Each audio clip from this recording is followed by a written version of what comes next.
o trabalho do Totem, né, que é um grupo performático de teatro, música também, eles fazem as trilhas ao vivo, aquelas ambiências, aquelas climas, assim. E tinha esse cara, Mário Sérgio, velho. Era ele, Burro no trompete, e tinha Fred Nascimento, que era o percussionista. Mas o que me impressionava mais, mesmo assim, era o trabalho de Mário Sérgio com guitarra, né? Porque ele usava aquelas paradas tipo assim, que passa assim, que fica ressonando em cima da corda, e eu achava aquilo maravilhoso, velho. Tá ligado? Assim, meu irmão, que som do caralho. Ele tinha uns pedais assim que eu nunca tinha visto, tá ligado? Assim, pô. Pedal pra mim era distorção só, tá ligado? Bem-vindos ao segundo episódio de Sem Título, Música Experimental de Pernambuco. Meu nome é Túlio Falcão e neste episódio vamos fazer uma viagem aos primórdios que possivelmente levaram à atual cena experimental em Pernambuco. E conforme a dica que Grilovski acabou de nos dar, iniciaremos com o grupo Totem na década de 80, com Mário Sérgio e Fred Nascimento, passando por Gnomos da Metrópole com Grilovski e Rodrigo Habitante, até chegarmos ao início dos anos 2000, onde deixaremos o proto e vamos aos finalmente, beleza? Senta que lá vem história, solta a vinheta, Grilon.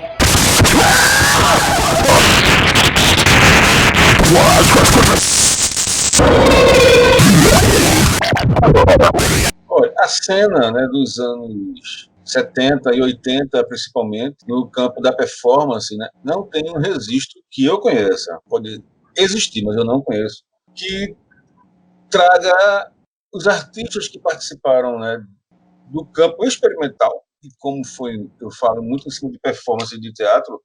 Aí entra o Trem Fantasma, que é um grupo que eu tive com alguns amigos, que foi um precursor do Totem, e depois o Totem. E o Totem é um grupo que trabalha com música ao vivo, com música experimental, né? Instrumental, que é executada durante nossos espetáculos. E Mário Sérgio foi uma das pessoas um dos músicos que participou e ainda participa no ano passado, não, 2019, né? Porque 2020 a gente pula, né? Um ano que não existiu.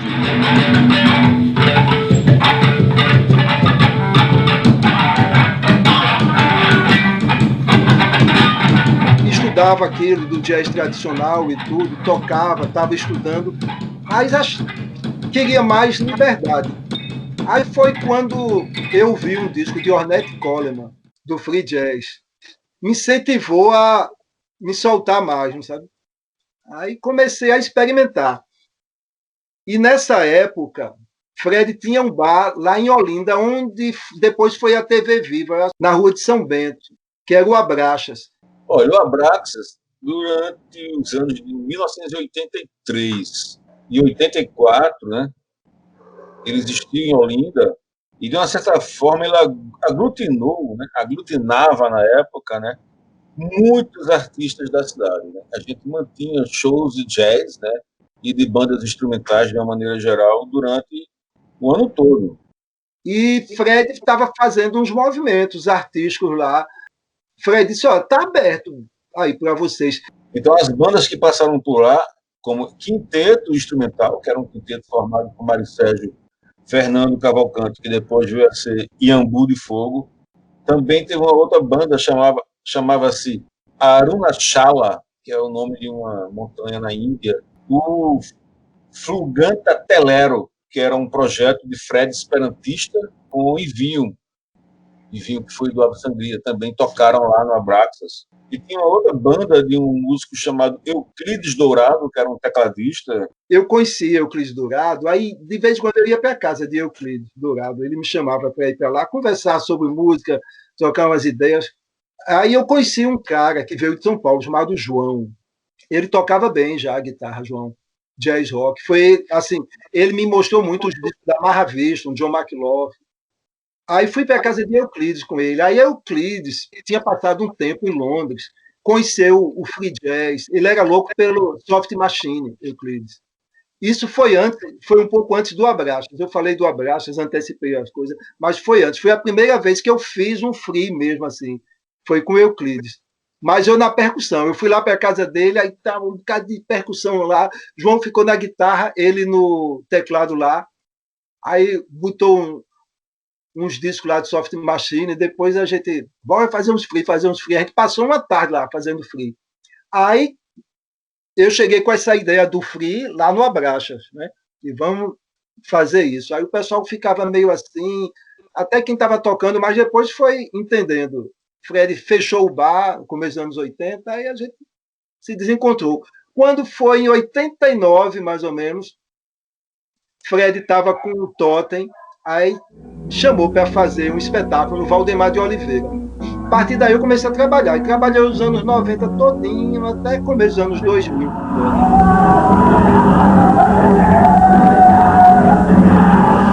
Eu tentei trabalhar com outros grupos de teatro, mas esse Fred foi que me deu mais liberdade de fazer o som que eu quisesse mesmo lá dentro, ter liberdade. Comecei a usar a guitarra preparada mesmo, assim, uma pequenininha que eu uso, que eu amarro um cordão bem grande assim, melado de breu, e eu uso ela como um arco. Aí eu uso também um arco de violino nela, e passo a mão, ela fica um som constante, né? Fica um sustain constante. Aí ela fica numa mesinha com um bocado de coisa percussiva também nela.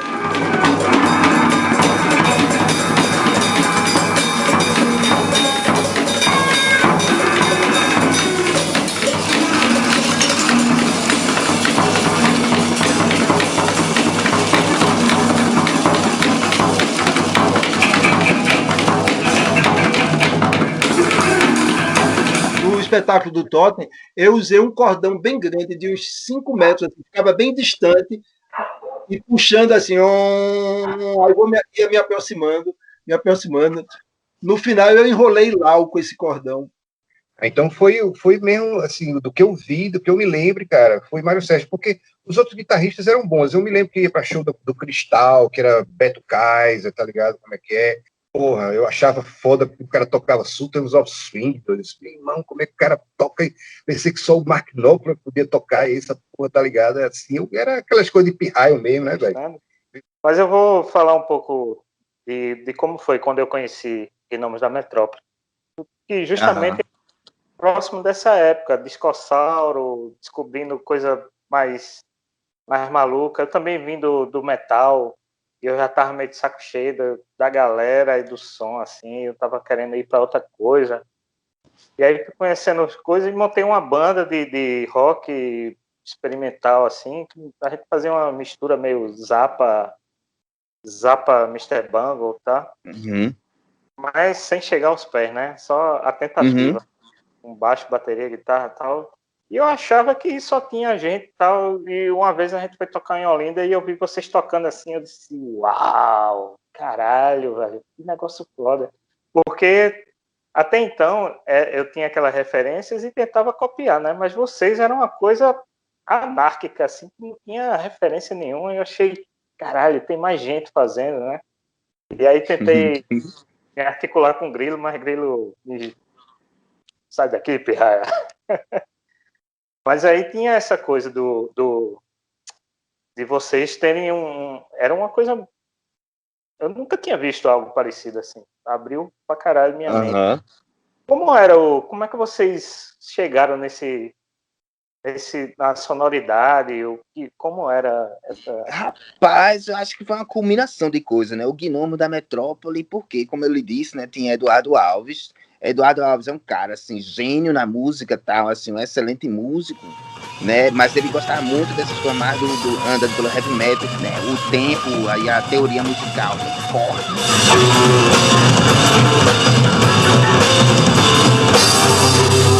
E Grilo é um personagem, assim. O Calazans, a gente começou a mobilizar, a gente começou quando era com Calazans, eu era no baixo, Calazans na guitarra. E Felipe na bateria. E a gente se era alguma coisa meio psicodélico regional, com um pouco de rock também, assim. E daí, Rodrigo, eu convidei ele para a banda, porque eu estava tocando baixo na banda, e já era uma outra formação, e o Rodrigo tocava pra caralho. Mas depois, com os desdobramentos, depois a entrada de Eduardo Gordinho, que tocava, que era amigo, vizinho de Rodrigo também, e eram muito bem entrosados. Não, a gente tocava, era eu e Gordinho, a gente tocava os dois, baixo e guitarra, e a gente trocava na música, a gente trocava no palco também, e acabou virando um processo bem orgânico, né? A gente mesmo, assim, a gente entrou mesmo umas viagens muito loucas, né? E a gente tava naquela época descobrindo, experimentando. Os caras, Leita tá falando sobre isso agora, então tá todo mundo, tal. Aí a gente tinha umas histórias assim, que o cara, quando abria a tampa da garrafa da Coca-Cola, aí era uma explosão nuclear.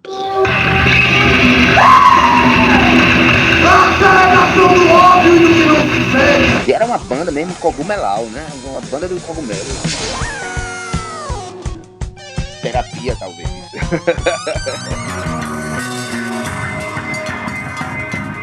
E a gente tinha também, assim, a gente era todo mundo misturado do que na época se chamava Molusco Lama, né? Explica mais ou menos o que era o Molusco Lama.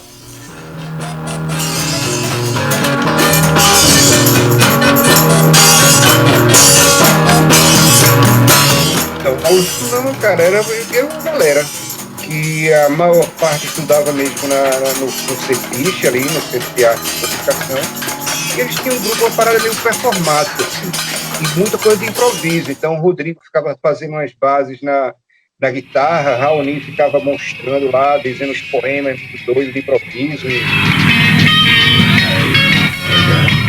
usava umas tintas também, fazia umas coisas corporais também, assim, umas paradas meio performáticas.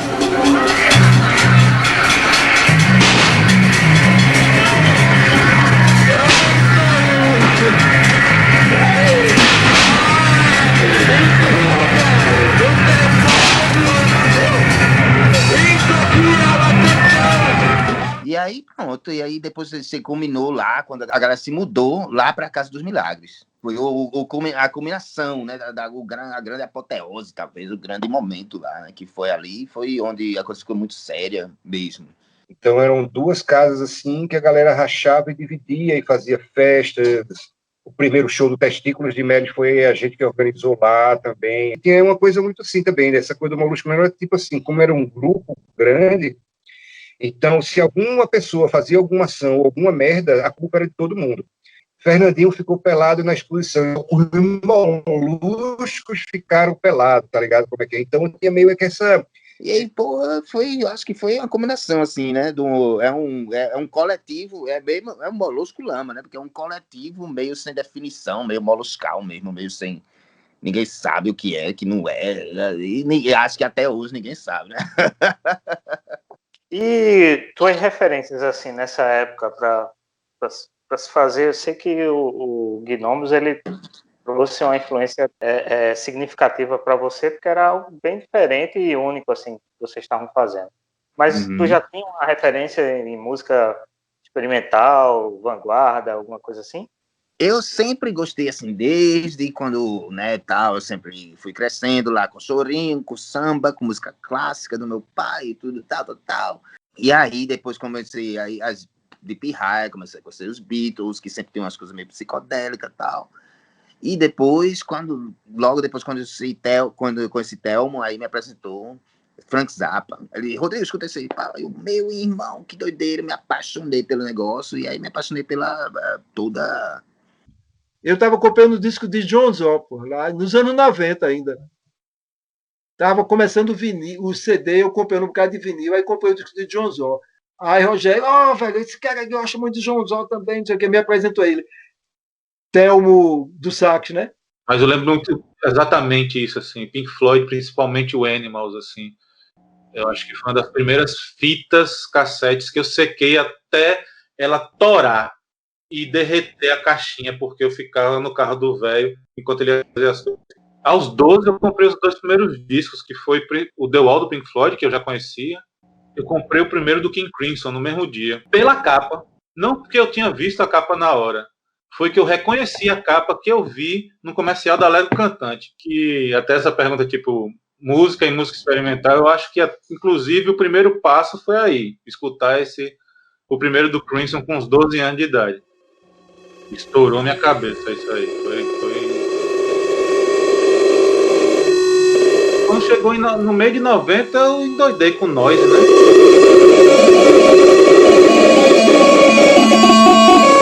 Ele na Manax mesmo, até hoje, quando escuta, fico nauseado, velho. Tão bom que é, sei lá. Chegamos ao final do segundo episódio e Thelma Cristóvão já nos deu a dica do que virá para o próximo.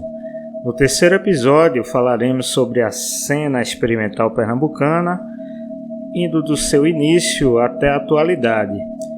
Muita gente ficou de fora, mas eu acredito que iremos conseguir passar um pouquinho da história dessa música esquisita e seus personagens com suas estranhas ocupações. Vocês vão entender a piada no próximo episódio. Nos vemos lá. Inter.